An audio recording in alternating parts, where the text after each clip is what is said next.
నమస్తే అండి. ఈరోజు మన ఇంట్లో సింపుల్గా అమ్మ చేసే గుడ్డు మునక్కాయ కూర ఎలా చేయాలో చూపిస్తాను.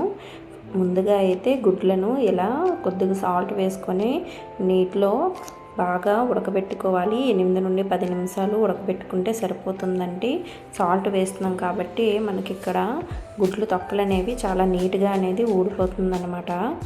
ఇప్పుడైతే కట్ చేసిన ఆనియన్స్, టమాటాస్ అన్నీ కట్ చేసి పక్కన పెట్టుకున్నాను. ఇప్పుడైతే స్టవ్ మీద ప్యాన్ పెట్టుకొని ఆయిల్ వేసుకొని ఆ ఆయిల్ హీట్ అయిన తర్వాత ఉడకబెట్టిన గుడ్లు ఉన్నాయి కదండి, అవైతే ఫ్రై చేయాలి.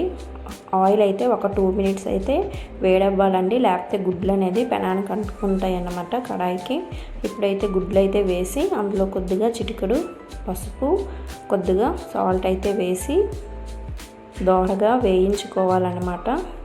ఇలా గుడ్లు వేయించుకోవడం వల్ల స్మెల్ అనేది రాదనమాట. ఇప్పుడైతే గుడ్లు వేయించుకున్నాం కదండి, పక్కనకి పెట్టుకుంటున్నాను అనమాట. ఇప్పుడు అదే కడాయిలో జీలకర్ర, కట్ చేసిన ఉల్లిపాయలు, పచ్చిమిర్చి, కరివేపాకుని అయితే వేసి దోరగా వేయించుకోవాలి. ఇది గోల్డెన్ బ్రౌన్ కలర్లోకి అయితే రావాలండి. బాగా వేయించుకున్న తర్వాత ఇందులోనికి కొద్దిగా అల్లం వెల్లుల్లి పేస్ట్ కూడా వేసి బాగా పచ్చివాసన పోయినంత వరకు వేయించుకోవాలి. తర్వాత కట్ చేసిన టమాటాలు ఉంటాయి కదండి, కట్ చేసిన టమాటాలు చిన్న చిన్న ముక్కలుగా కట్ చేస్తే బాగా రేగిపోతాయి అన్నమాట. లేదంటే మీరు గ్రైండ్ చేసి కూడా వేసుకోవచ్చు. కానీ ఇది మన అమ్మ చేసిన కూర కాబట్టి అమ్మ ఎలా చేస్తుందో మనం కూడా అలానే చేస్తాము. ఇప్పుడైతే మునక్కాడలు అయితే వేసుకున్నానండి. మునక్కాడలు తాలింపులోనే వేసుకుంటే బాగా మెత్తగా అనేది ఉడుకుతాయి అన్నమాట. ఇప్పుడైతే తగినంత ఉప్పు అయితే వేసుకున్నాను. ఉప్పు, కారం, పసుపు కూడా వేసుకొని మునక్కాయలు కొద్దిగా మెత్తబడినంత వరకు బాగా ఫ్రై చేసుకోవాలి. తర్వాత దీనిలోనికి చిన్నగా కట్ చేసి పెట్టుకున్నవంటి టమాటాలు అయితే యాడ్ చేసుకోవాలండి.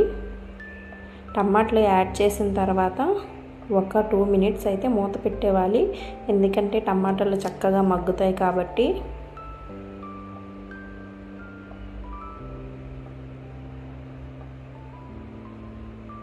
మూత పెట్టి తీసాక మనము గ్రేవీకి తగ్గట్టు వాటర్ అయితే యాడ్ చేసుకొని మళ్ళీ ఒక 2 మినిట్స్ అయితే మూత పెట్టి తీయాలండి.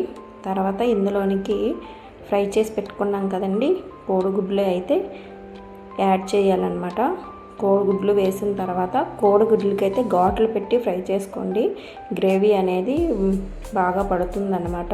తిన్నప్పుడు చక్కగా చప్పగా కాకుండా ఆ గ్రేవీ యొక్క పులుపు అనేది కోడిగుడ్లకి తగులుతుంది.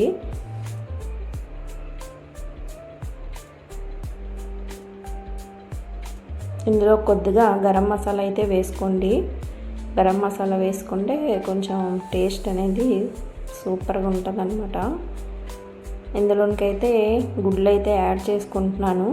గుడ్లు యాడ్ చేసిన తర్వాత ఒక 2 నిమిషాలు మూత పెట్టిన తర్వాత మనకి అమ్మ ఎలా చేస్తుందో సేమ్ అలా వచ్చే కోడిగుడ్డు మునక్కాడ కూర అయితే రెడీ అయిపోతుందండి. మీరు కూడా ఇంట్లో ట్రై చేసి ఎలా వచ్చిందో కామెంట్ చేయండి. మరిన్ని వీడియోస్ కోసం మన ఛానల్ అయితే సబ్స్క్రైబ్ చేసుకొని ఫాలో అయిపోయండి. మీ ఫ్రెండ్స్కి కూడా షేర్ చేయండి.